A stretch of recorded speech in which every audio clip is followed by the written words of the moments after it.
ng Bible study dito guys. Malapit lang sa amin sa home site Baptist Church. Ayan. Ayan, nandiyan yung mga kasama kong mga seniors guys. Ngayon pupunta na ako. Pero, ayan, may love shoutout muna kay Pastor Lem at saka kanyang asawa si Miss Prem at saka sa lahat ng mga seniors na mga kasama namin sa Bible study. Mega love shout out sa inyong lahat. Tara na guys, samahan niyo ako mag Bible study. Tara na. Ay ko lang dito Miss Pre ba yan? Sige po. Para mapanood natin. Ayan. Ay para. Sige po, ayos ko na lang attend dito sa. Guys, ayan. Mag-umpisa na guys ang aming Bible study. Ayan. Sabi ni Pastor. Ano po tayo? Anong masasabi mo, Pastor? Fairness. Oo. Oo. Pastor. Huwag naman daw. Huwag kayo naman akong konsensya eh. Alalo na ako. Ayan guys. Kanino ba dapat? Kanino ba dapat? Kay Mercy. Kay Mercy. Oh, yun na lang Mercy oh. Ayan. Uy, ang ganda pa ng kulay, di ba? Ang ganda ng kulay. Kasi, sabi ni Sagay, umuwi ka na kasi huwag ka Ayan na, ready na ang mga seniors. Ayan. Pray na tayo. Serious na tayo, serious. Oo, serious na tayo. Saan Bible? Kaya guys, yan mag-pray bago mag-start ng aming Bible study. Ayan. Kaya guys, salamat po sa pagbuklod at pag-iisa sa amin dito sa malalayo man mga lugar ng galingan. Lord, nagsama-sama na kami. Pinag-isa na kami sa inyong pagmamahal. Salamat po Lord sa pag-protect sa amin, papunta rito. At salamat din po sa pag-protect sa amin, sa aming mga patuloy. Lord, salamat po. Biyaya ninyo sa bawat isa, sa kaligayahan at saya na binibigay niyo sa bawat isa. Thank you din po ninyo na ipapadala sa amin. Sana'y matutunan namin may sa puso at may mas sa buhay. Salamat sa lahat. In Jesus' name we pray. Amen. Ayan. Not Bernard. Naku, ang bilis. So, sa August po, dito sa home site, Announcement si Pastor, guys. Sunday. Okay. Sa fourth Sunday, meron kayong, sa mga kababaihan, meron kayong Ladies Fellowship.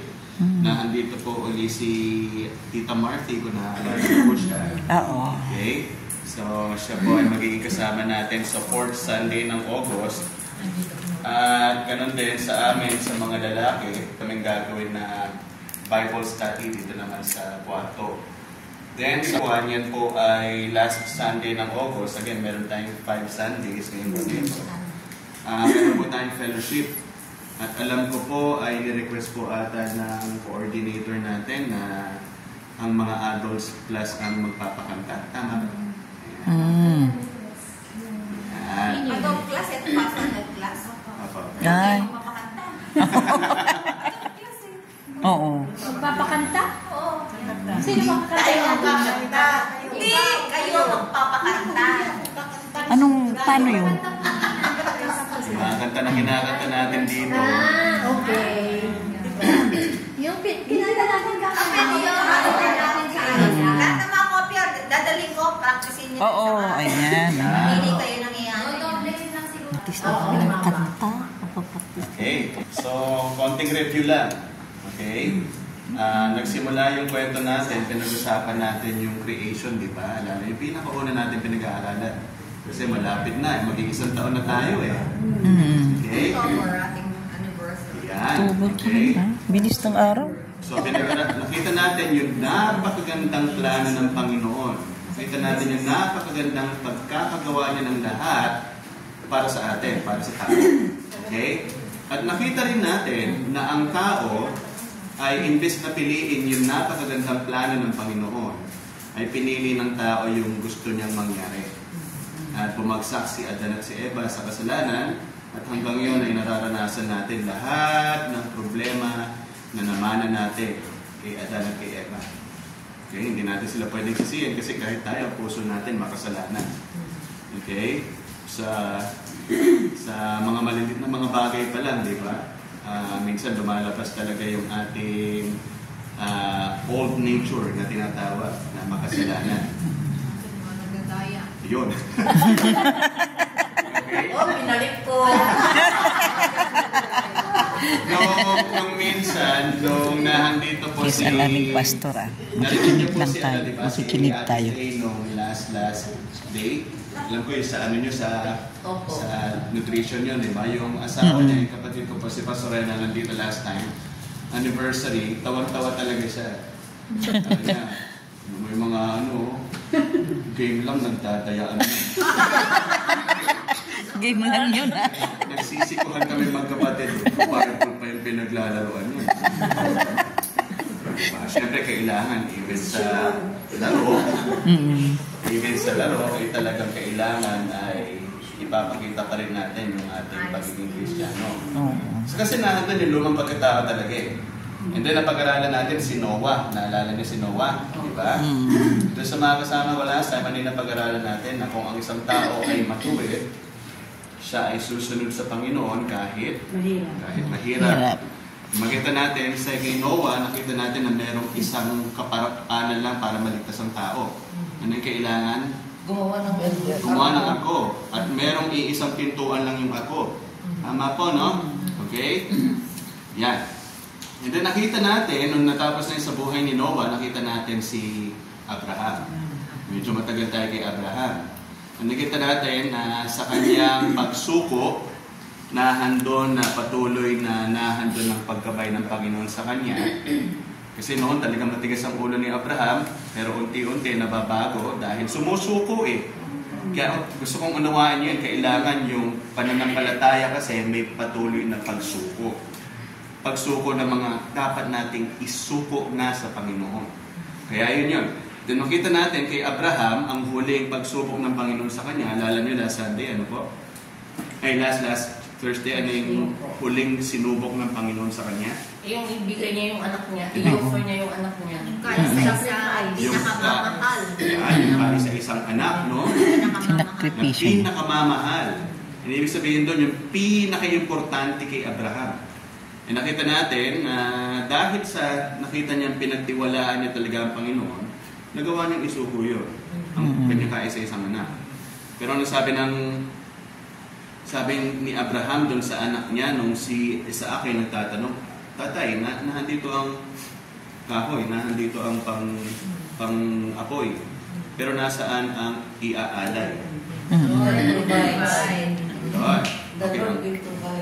The Lord will provide the sacrifice. Okay? Ang Panginoon ang magbibigay ng dapat na ang lupa na iaalay. Ang ganda ng statement ni Abraham niya. The Lord will provide the lamb that will be sacrificed. Yun ang kompletong statement po, ha? Hindi lang the Lord will provide. Nakita natin, si Isaac ay pinigilan ni Abraham, ng Panginoon si Abraham, di ba? Sabi ng Panginoon, ano sabi niya? Huwag mo umusaktan ang iyong anak. Dahil nakita ng Panginoon, ano daw? Na may takot ka sa Panginoon sa akin. Okay? At ibinigay mo yung tanging mahal mo. Okay? At matapos nung nagbigay uli ng pangako ang Panginoon sa kanya. Ano yung huling pangako ng Panginoon ulit? Maging siya, pinakamaya, ang bang tawag doon? Prosperous. Sa dami kanyang mga lahi, sindami ng mga bituin sa kalangitan at sindami ng mga buhangin sa gilid ng karagatan. At sinabi niya, sa iyong lahi, pagpapalain ang pagpapalain sa pamamagitan ng iyong mga lahi. Sa iyong lahi, pagpapalain ang ibang bansa. So, yun ang kwento. Nakita natin lahat yun. Nakita natin kay Eva, may pangako ang Panginoon na ikaw ay magkakaroon ng anak at yung anak ay tuturugin ang ulo ng ahas. Alala nyo, pinapamemorize ko sa inyo yan. At yung ahas ay tutuklawin yung kanyang sako. Okay? Nakita natin yun, may pangako si Lord. Nakita natin kay Noah, may iisang pintuan lang, yung arko. Na ang Panginoon na magsasara at magbubukas nun. Nakita natin kay Abraham, yung katapatan na word. Ibig sabihin, kung ikaw ay may matuwid, talagang ang ginagawa mo ay sumusuko ka sa Panginoon. Kasi alala natin, kung babalikan natin, ano ulit sabi ko? Kaya ba natin baguhin ang sarili natin? Kaya. Kaya ba natin baguhin ang sarili natin? Kaya. Sino nagsasabi na kaya? Kaya. Sino nagsasabing kaya? Taas kamay. Kaya. Sino nagsasabi na hindi natin kayang baguhin? Siya daw. Okay, sino nagsasabi na hindi natin kayang baguhin ang sarili natin? Kung wala ang Panginoon sa atin, hindi kaya. Mm-mm. Yan. Oo. Hindi natin kayang baguhin ang sarili natin. Sa ating sarili, hindi natin kaya. Kasi ang Panginoon lang ang magbabago sa atin. Kaya nakita nyo, dapat talaga nahandun yung pagsuko. Kasi kung wala yung pagsuko, paano babaguhin ng Panginoon kung hindi sumusuko? Nakukuha niya?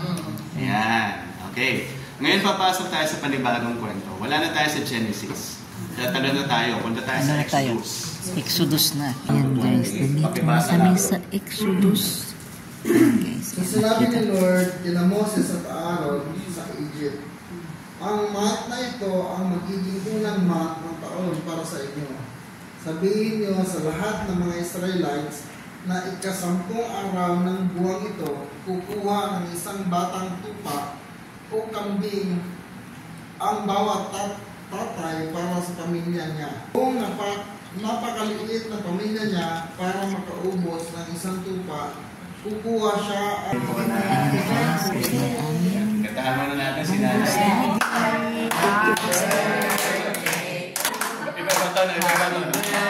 Iba-iba. Kita sa akin, bigyan na kami ng tono para yung tono natin. Sige, sige. Okay. 1, 2, 3. Happy birthday to you. Happy birthday to you. Happy birthday, happy birthday, happy birthday to you. Happy birthday, Nanay! Nanay Paz! Ay, si ano pala? Dalawa sila? Tita Chris. Yan. Ayan, manalangin po tayo. Yes. Panginoon at dakila sa lahat, maraming salamat kay Nanay Chris sa isang taon pumili na itinagtagyo sa Ay, kanyang si buhay. Mami Cres pala. Kalusugan, Panginoon. Maraming salamat sa pagsama niyo sa Kanya, ganun din sa Kanyang sambahayan, Panginoon. Maraming salamat sa inyong patuloy na pagkabay sa kanila. Patuloy niya gamitin niyo siya, Panginoon, bilang pagpapala sa Kanyang mga anak, sa Kanyang mga apo, sa lipunan na kung saan niyo kami nilagay, Panginoon. Nawa ang kagandahan ni Kristo ang patuloy na magningning po sa buhay niya. Sa pangalan na tayo sa Kristo. Amen. Happy birthday, Nanay Cres! Happy birthday! Ayan. Ayan, mag-picture-picture po na ganit. Mga kami guys kasi tapos na ang Bible study. Thank you, Pastor Len. Mga friend at sa lahat. Thank you so much. Yan. Ang Bible study namin. Ayan, ngayon naman ay merong konti merienda. Pagkatapos ng Bible study, thank you so much. Pastor Len at sa lahat. Nagpa-pray sila para sa aming merienda. Ayan. Ayan na. Kasal muna tayo. Mag-pray muna tayo. Lord, na punuin niyo kami ng joy sa aming pong puso. Salamat Lord sa aming pong spiritual na buhay na pinakain niyo ng inyong salita. Ngayon, itong mga pagkain na ito, maging katakasan namin. Sa pangalan ni Jesus. Amen. Ayan. Thank you so much, my friend. Thank you so much. Ayan na. Na? Ano pangalan niyo po? Ayan. Ano ba yung... Mga pancit. May pancit. Ayan na. Ayan, ano yan? Ano ito atin kinirate yan? Pilipit. Ayan, ayun ay pancit. Ano yan? Pancit. Sweet banana. Malalaki. Si mama. Ayan, so, yan. Nagsisikainan na. Ayan na ang mga seniors. Matapos na kami mag-Bible study. Thank you so much, my friend. Ayan. Kakain muna tayo, guys. Kakain muna tayo, ha? Mamaya na tayo dito. Mega shout out sa lahat. May talagang nood sa amin. Thank you so much. Bye-bye.